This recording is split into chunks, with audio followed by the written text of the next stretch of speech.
পুনর্মিলনের আমন্ত্রণ এলো কল সেন্টারের মাধ্যমে। বিজেপির অভ্যন্তরীণ পুনর্মিলন বৈঠকের আমন্ত্রণ দিলীপকে কোনো শীর্ষ নেতা ফোন করেননি বলে জানান দিলীপ ঘোষ। বিজেপির অন্দরেই এই ঘটনা ঘিরে নতুন করে জল্পনা। আমাদের সঙ্গে নিউজ রুম থেকে রয়েছেন আমাদের বিশেষ প্রতিনিধি দীপ্তিমান ভট্টাচার্য। দীপ্তিমান, দিলীপ ঘোষ জানাচ্ছেন যে কোনো শীর্ষ নেতা তাকে ফোন করেননি। বিজেপির অন্দরে এই ঘটনা নিয়ে ইতিমধ্যেই জল্পনা সৃষ্টি হয়েছে, কি জানা যাচ্ছে এই নিয়ে?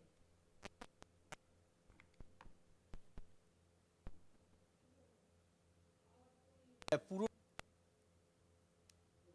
যারা বসে গেছে তাদেরকে যাতে ঠিকভাবে রাস্তায় নিয়ে আসা যায় এবং ২৬টাকে সামনে রেখে ২৬-এর ইলেকশনকে সামনে রেখে তাদেরকে দিয়ে যাতে ভোটের সময় কাজ করানো যায় এবং আগামী দিনের তাদের যে বুথ লেভেল কমিটি রয়েছে সেগুলোকে যেন শক্তিশালী করতে পারে, সেই দিকে নজর রেখেই আজকে সবাই যত পুরনো কর্মী যারা বসে গেছিলেন সুনীল বানসাল এবং রাজ্য সভাপতি শ্রমিক ভট্টাচার্যের নেতৃত্বে তাদেরকে ডাকা শুরু হয়েছিল এবং তাদেরকে সেখানে ডাকা হয়। এখানে শুভেন্দু অধিকারী থেকে আরম্ভ করে যারা নতুন বিজেপিতে রয়েছেন তাদেরকেও এখানে ডাকা হয়।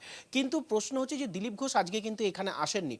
যেটা আমরা সূত্র মারফত জানতে পারছি যে দিলীপ ঘোষকে যে ডাকা হয়েছিল সেটা তাকে কল সেন্টারের মাধ্যমে তাকে ফোন করে ডাকা হয়েছিল এবং এখানেই কিন্তু দিলীপ ঘোষের অভিমান হয়েছে এবং সেই অভিমানটা হওয়ার কারণ হচ্ছে যে যিনি এই পুরো অনুষ্ঠানটা দায়িত্বে ছিলেন প্রতাপবাবু, তিনি কিন্তু একসময় ২০২১ সালে তিনি সহসভাপতি ছিলেন, তিনি ২০২১-এর নির্বাচনে প্রার্থীও হয়েছিলেন একটা সময়। সুতরাং তিনি থাকাকালীন তাকেও কিন্তু এখান থেকে কিন্তু কোনো রকমভাবে কোনো পদাধিকার বা কোনো নেতৃত্ব স্থানীয় কেউ কিন্তু ফোন করে ডাকেনি। কল সেন্টারের মাধ্যমে দিলীপ ঘোষকে ডাকা হয়েছিল, সেই কারণেই দিলীপ ঘোষ কিন্তু আজকে এই অনুষ্ঠানে উপস্থিত হননি। তিনি কিন্তু সিঙ্গুরে তার যে একটা অন্য অনুষ্ঠান ছিল সেই অনুষ্ঠানে তিনি পার্টিসিপেট করেছেন, সেখানে তিনি গেছিলেন, সেখানে তিনি অনুষ্ঠানে উপস্থিত হয়ে সেখানে যা বক্তব্য রাখার তিনি বক্তব্যও রেখেছিলেন। তবে আজকে তিনি এখানে আসেনি, যেখানে পুরনোদের নিয়ে একটা পুনর্মিলন অনুষ্ঠান ছিল এবং সেখানে দিলীপ ঘোষের না আসাটা আজকের পুনর্মিলন অনুষ্ঠান কতটা সার্থক হলো, কি হলো, সেটা কিন্তু একটা প্রশ্ন থেকেই যায়। অনন্যা, ধন্যবাদ তোমার দীপ্তিমান। আমাদের সঙ্গে সরাসরি নিউজরুম থেকে ছিলেন আমাদের বিশেষ প্রতিনিধি দীপ্তিমান ভট্টাচার্য। তিনি জানাচ্ছেন যে কোনো শীর্ষ নেতৃত্বের থেকে তার কাছে ফোন আসেনি, পুনর্মিলনের আমন্ত্রণ এলো কল সেন্টারের মাধ্যমে। দিলীপ ঘোষকে কল সেন্টারের মাধ্যমে আমন্ত্রণ জানানো হলো। বিজেপির অভ্যন্তরীণ পুনর্মিলন বৈঠকে আমন্ত্রণ দিলীপকে।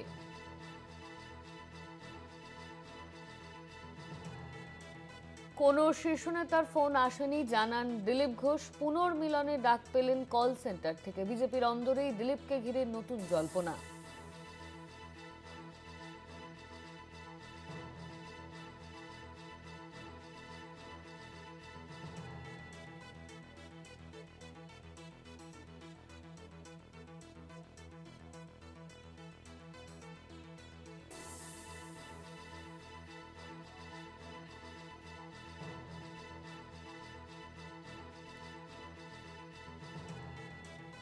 বিজেপির অন্দরেই দিলীপ ঘোষকে ঘিরে বিতর্ক।